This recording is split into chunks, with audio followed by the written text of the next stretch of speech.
मीरपुर साकरो में ख़बर ॾींदा आलू गवर्नमेंट गर्ल्स हाई स्कूल के हेड मिस्ट्रेस गुलनाज जोखियो के सस्पेंड करण खिलाफ शहर में शटरबंद हड़ताल कई वई है। हड़ताल सबब शहर जा समूरा कारोबारी मरकज़ बंद रहा। शहरिन पारां गुलनाज जोखियो के बहाल करण जो मुतालबो कयो वियो आहे।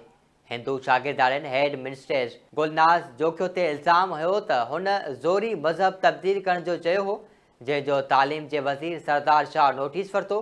जांच बाद हेड मास्टराणी के सस्पेंड कयो वियो हो, जंहिंजे ख़िलाफ़ अॼु साकरो शहर में मुकमल शटरबंद हड़ताल कई वई आहे। मीरपुर साकरो में ख़बर ॾियूं पिया। गवर्नमेंट गर्ल्स हाई स्कूल के हेड मिस्ट्रेस गुलनाज जोखियो के सस्पेंड करण खिलाफ शहर में शटरबंद हड़ताल कई वई आहे। हड़ताल सबब शहर जा समूरा कारोबारी मरकज़ बंद रहा। शहरनि पारां गुलनाज जोखियो के बहाल करण जो मुतालबो कयो वियो आहे।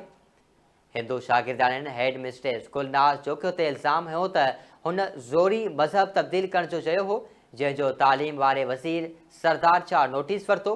जांच बाद हेड मास्टराणी के सस्पेंड कयो वियो हो, जंहिंजे ख़िलाफ़ अॼु साकरो शहर में मुकमल शटरबंद हड़ताल थी वई आहे।